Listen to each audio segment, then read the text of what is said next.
नमस्कार, Z24 न्यूजमध्ये आपलं स्वागत आहे.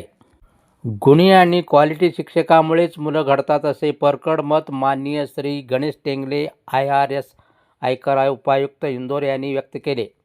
ते royal Maratha public school Nigdi Khurd येथे स्पर्धा परीक्षा मार्गदर्शन या संदर्भात व्याख्यानाचे आयोजन करण्यात आले होते. या प्रसंगी ते बोलत होते. कार्यक्रमास माननीय अन्सर शेख विस्तार अधिकारी पंचायत समिती जत, माननीय राजाराम सावंत माजी चेअरमन शिक्षक बँक सांगली, माननीय श्री तानाजी टेंगले मुख्याध्यापक जिल्हा परिषद शाळा तांबेवाडी, माननीय श्री लहू वाघमोडे मुख्याध्यापक जिल्हा परिषद शाळा नाईक वस्ती खलाटी, माननीय श्री शहाजीराव शिंदे संस्थापक अध्यक्ष एकलव्य उद्योग समूह सांगली, माननीय श्री संजय कोळी प्राचार्य royal Maratha public school and junior college Nigdi Khurd, माननीय श्री नितीन जाधव मुख्याध्यापक royal Maratha public school Nigdi Khurd. या व्याख्यानामध्ये प्रमुख पाहुणे म्हणून माननीय श्री गणेश टेंगले यांनी सर्व विद्यार्थ्यांना MPSC UPSC पूर्व मुख्य परीक्षा, इंटरव्ह्यू तसेच विविध स्पर्धा परीक्षा याबद्दल मोलाचे मार्गदर्शन केले. तसेच आजचे सत्कारमूर्ती माननीय अन्सर शेख यांनीही विद्यार्थ्यांना मार्गदर्शन व विद्यार्थ्यांच्या शंकांचे निरसन केले. कार्यक्रमाचे सूत्रसंचालन प्रशांत जांभरे सर यांनी केले. प्रास्ताविक रॉयल मराठा पब्लिक स्कूलचे मुख्याध्यापक श्री नितीन जाधव सर यांनी केले. आभार कॉलेजचे प्राचार्य श्री संजय कोळी सर यांनी मानले. Thank you sir. व्यासपीठावर शिंदे सर, शेख सर, या शाळेचे सर्व मुख्याध्यापक, वेळी ग्रूम मी म्हणेल की ह्या जत तालुक्यामध्ये की ग्रूम केलेले व्यवस्थित बसलेले सारे विद्यार्थी, या शाळेचे कर्मचारी, त्यांची पालक. तर माझं 2018 मध्ये माझी निवड झाली आणि माझी 12वी मला 2011ला संपली आणि त्यानंतर आपली जी मातृभाषा आहे मराठी, त्यानंतर जास्त संबंध राहिला नाही आणि गेल्या 7 वर्षापासून मी मध्य प्रदेश या ठिकाणी काम करतो. इथून हिंदी किंवा इंग्लिश या 2 भाषांमध्येच आम्ही बोलतो. पण बरेच शब्द असे झाले की पहिल्यांदा इंग्लिश येतं आणि त्यानंतर जे सांगण्याच्या ओझ्यामध्ये दुसरी भाषा मराठीचा काही काही वर्ड्स येत नाही. 2018 मध्ये जेव्हा माझी निवड झाली त्यावेळी मला ही कल्पना नव्हती की जत तालुक्यात स्वातंत्र्यानंतर ही UPSC मध्ये एकच निवड झालेली आहे कांबळे सर यांची 1988 साली. आणि मी खूप शॉक झालो की मला असं वाटायचं की जत तालुका खूप मोठा आहे आणि एवढी निवड तर असणारच आहे.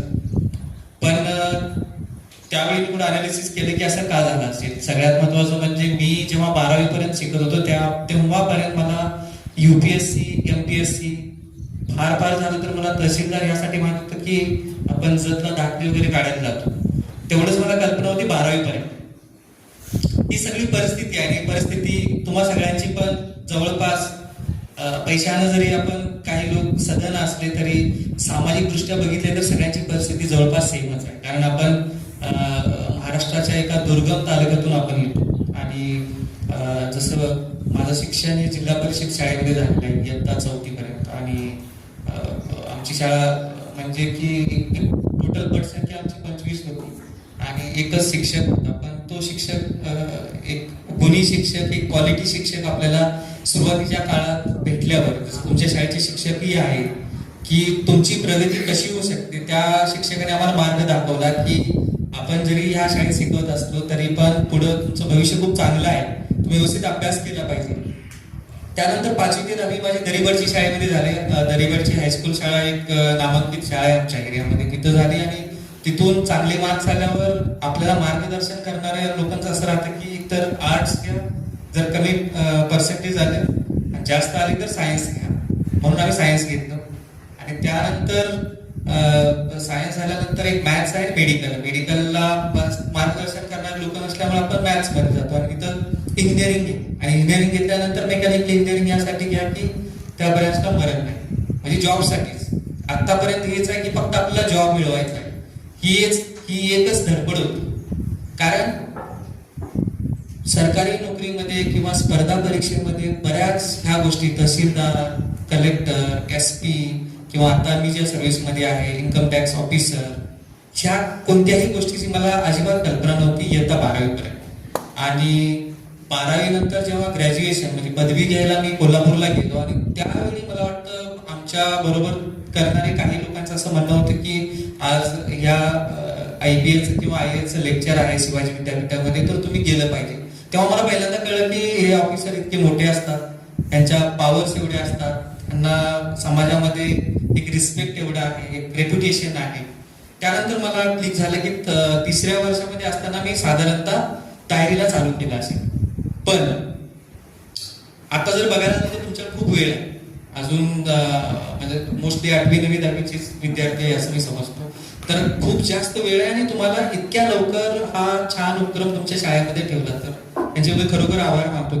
कारण आपल्याला एक्सपोजर की बाहेर काय चाललंय माहिती पाहिजे. आपल्याला इथं काय चाललंय मोबाईलवर लिमिटेड आपल्याला दिसतं किंवा आपल्याला शिक्षक सांगतात ही गोष्ट ठीक आहे, पण ज्यांनी ही एक्झाम दिले त्या लोकांना तुमच्या पुढे आणणे खूप महत्वाचं आहे. आणि असं करत असताना जेव्हा मी 3rd इयरला असताना सुरुवातीला मला असं कळलं की ही एक्झाम इंग्लिशमधून लोक देतात, मराठीमध्ये पण ऑप्शन आहे पण लोक जनरली इंग्लिशमध्ये देतात.